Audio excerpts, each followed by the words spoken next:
열왕기하 5장 1절부터 14절까지입니다. 아랍 왕의 군대 장관 나아만은 그의 주인 앞에서 크고 존귀한 자니 이는 여호와께서 전에 그에게 아람을 구원하게 하셨음이라. 그는 큰 용사이나 나병 환자더라. 전에 아람 사람이 떼를 지어 나가서 이스라엘 땅에서 어린 소녀 하나를 사로잡음에 그가 나아만의 아내에게 수종들더니 그의 여주인에게 이르되 우리 주인이 사마리아에 계신 선지자 앞에 계셨으면 좋겠나이다. 그가 그 나병을 고치리이다 하는지라. 나아만이 들어가서 그의 주인께 아뢰어 이르되 이스라엘 땅에서 온 소녀의 말이 이러이러하더이다 하니 아람 왕이 이르되 갈지어다. 이제 내가 이스라엘 왕에게 그를 보내리라 하더라.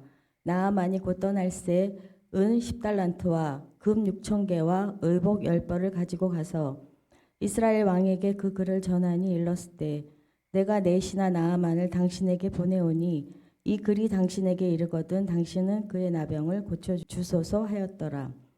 이스라엘 왕이 그 글을 읽고 자기 옷을 찢으며 이르되 내가 사람을 죽이고 살리는 하나님이냐? 그가 어찌하여 사람을 내게로 보내 그의 나병을 고치라 하느냐? 너희는 깊이 생각하고 저 왕이 틈을 타서 나와 더불어 시비하려 함인 줄 알라 하니라. 하나님의 사람 엘리사가 이스라엘 왕이 자기의 옷을 찢었다 함을 듣고 왕에게 보내 이르되 왕이 어찌하여 옷을 찢었나이까? 그 사람을 내게로 오게 하소서. 그가 이스라엘 중에 선지자가 있는 줄을 알리이다 하니라. 나아만이 이의 말들과 병거들을 거느리고 이르되 엘리사의 집문에 서니 엘리사가 사자를 그에게 보내 이르되 너는 가서 요단강에 몸을 7번 씻으라. 네 살이 회복되어 깨끗하리라 하는지라. 나아만이 노하여 물러가며 이르되 내 생각에는 그가 내게로 나아와서 그의 하나님 여호와의 이름을 부르고 그의 손을 그 부위 위에 흔들어 나병을 고칠까 하였도다. 다맥색강 아바나와 바르발은 이스라엘 모든 강물보다 낫지 아니하냐. 내가 거기서 몸을 씻으면 깨끗하게 되지 아니하랴 하고 몸을 돌려 분노하여 떠나니 그의 종들이 나와서 말하여 이르되 내 아버지여 선지자가 당신에게 큰 일을 행하라 말하였다며 행하지 아니하였으리까. 하물며 당신에게 이르기를 씻어 깨끗하게 하라 함이리까 하니 나아만이 이에 내려가서 하나님의 사람의 말대로 요단강에 7번 몸을 잠그니 그의 살이 어린아이의 살같이 회복되어 깨끗하게 되었더라. 나아만은 아람의 군대 장관입니다. 1절에 나아만은 큰 용사라고 했습니다. 나아만은 전쟁터에서 승리로 나라를 구하는 공을 세웠습니다. 왕이 그를 크고 존귀 여겼습니다. 18절을 보면 왕이 공식 행사 때 나아만의 손을 의지했다고 했습니다. 이것은 나아만이 서열 2위라는 의미입니다. 그런데 나아만이 잃은 그 위대한 성취가 다 쓸모없어졌습니다. 나아만이 나병에 걸렸기 때문이죠. 나병은 몸이 부풀고 살갗에 진물이 나면서 뼈가 갈라져 조금씩 떨어져 나가는 불치병입니다. 그는 죽은 목숨이었습니다. 나아만은 재물과 권력과 인기를 다 가졌지만 무너지고 있었습니다. 나아만의 나병은 곧 온 나라의 충격입니다. 아람 왕도 안타까웠으나 어찌할 수가 없었습니다. 그때 나아만의 아내가 부리던 여종이 있었습니다. 이 여종이 이스라엘의 위대한 선지자 엘리사를 소개했습니다. 나아만은 지푸라기로도 잡는 심정으로 여종의 말에 솔깃했습니다. 은 10달란트와 금 6,000개와 의복 10벌을 챙겼습니다. 또 이스라엘 왕에게 보내는 아람 왕의 추천서도 받았습니다. 이 편지에 이렇게 적었습니다. 6절입니다. 내가 내 신하 나아만을 당신에게 보내오니 이 글이 당신에게 이르거든 당신은 그의 나병을 고쳐 주소서. 나아만은 이스라엘 왕에게 편지를 건넸습니다. 편지를 보고 왕이 선지자를 불러 치료를 명할 것으로 기대했습니다. 이런 특권은 아무나 누릴 수 있는 게 아닙니다. 왕을 상대할 수 있는 자기 정도의 급이나 돼야 이게 가능한 거죠. 나아만은 국가 외교를 동원해서 치료받기에 필요한 완벽한 절차를 거쳤습니다. 여종은 3절에서 나아만이 선지자 앞에 계셨으면 좋겠다고 말했습니다. 곧장 선지자에게 가서 치료를 청하라고 하는 뜻이었죠. 그러나 곧바로 엘리사를 찾아가는 것은 나아만에게는 어울리지가 않았습니다. 그는 거액의 치료비와 최상위의 추천서와 이스라엘 최고 지도자 왕을 먼저 찾아가야 했습니다. 그러나 이스라엘 왕은 달거하지 않았습니다. 왕은 아람 왕의 추천서를 읽고 그의 옷을 찢었습니다. 내가 사람을 죽이고 살리는 하나님이냐? 그가 어찌하여 사람을 내게로 보내 그의 나병을 고치라 하느냐? 너희는 깊이 생각하고 저 왕이 틈을 타서 나와 더불어 시비하려 함인 줄 알라. 세상 나라에서 종교는 사회를 통제하는 수단입니다. 착하게 사는 사람이 복과 형통을 얻는다고 합니다. 신과 가장 가까운 사람은 당연히 가장 성공한 사람이겠죠. 왕과 권력자는 신과 가장 가까이 지내는 사람들입니다. 신은 성공한 왕을 통해서 일합니다. 종교의 신들은 이쪽에서 정성과 헌신을 보이면 갚을 의무가 있습니다. 그래서 나아만은 곧장 왕에게로 갔던 것이죠. 그러나 이스라엘 하나님은 그런 잡신들과는 다릅니다. 그렇게 접근하면 안 되죠. 이스라엘 왕도 하나님을 불러 나아만을 치료하도록 명할 수는 없었습니다. 여호와 하나님은 인간에게 노란하지 않습니다. 돈으로 매수하거나 비유를 맞출 대상도 아닙니다. 하나님은 오직 은혜로 공짜로 선물로 고쳐주시는 거죠. 나아만은 이스라엘 하나님을 찾는 방법을 잘 알지를 못했습니다.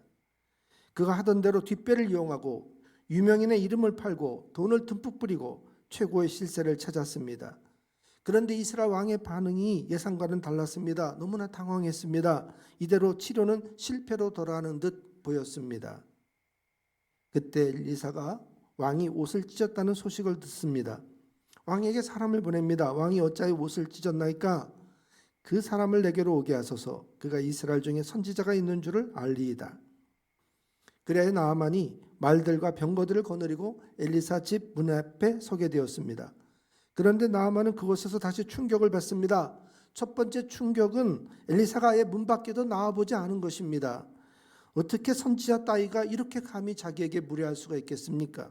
두 번째 충격은 사람을 보내서 전해준 말입니다. 너는 가서 요단강에 몸을 7번 씻으라. 내 살이 회복되어 깨끗하리라. 나아만이 기대한 치료 방법은 따로 있었습니다.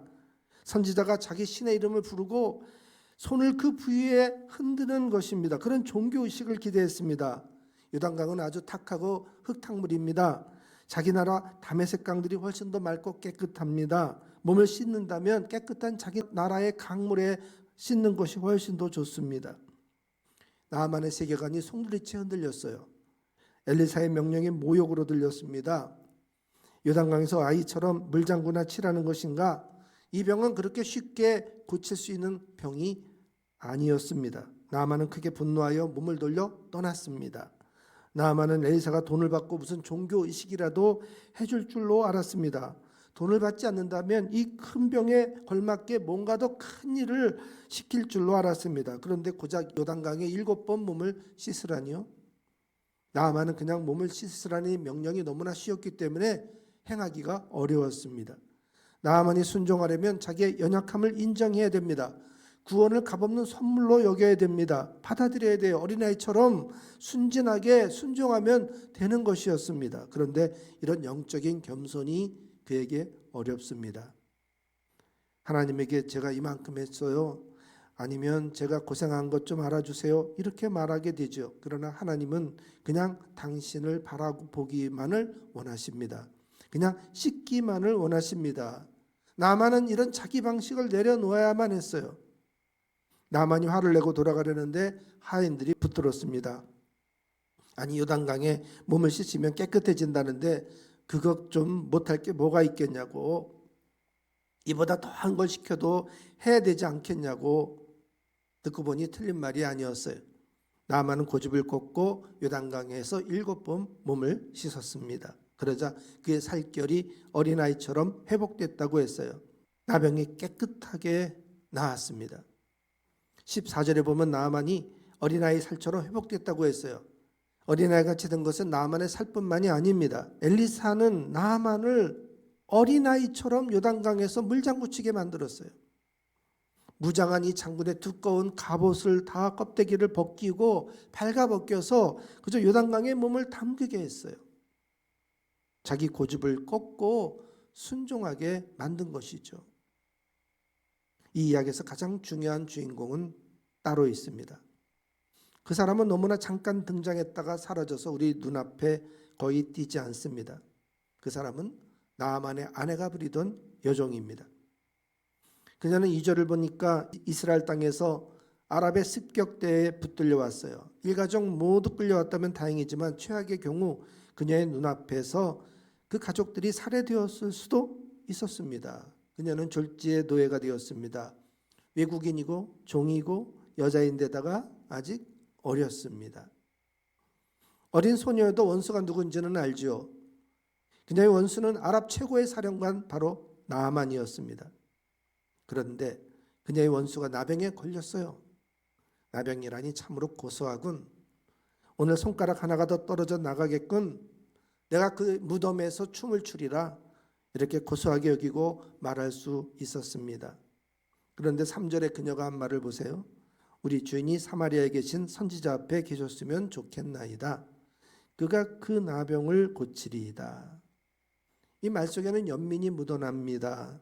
정말로 그를 살려내고 싶어 했습니다. 이 여종은 나아만을 살릴 방도를 알고 있었어요. 가만히 있으면 그는 비참하게 죽습니다.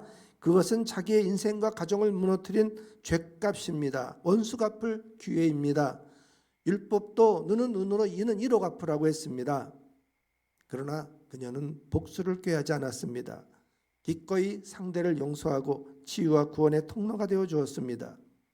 그녀는 피해자입니다. 나아만을 살려도 아무런 보상을 받지 못했습니다. 그런데도 용서와 구원의 손길을 내밀었어요. 어떻게 이것이 가능했을까요? 이 어린 소녀가 성품을 가다듬는 깊은 수양을 했던 걸까요? 아니면 율법의 근본 정신이 복수가 아니고 사랑이라는 것을 진작에 깨달았을까요? 아니면 지능이 낮은 바보였을까요? 아닙니다.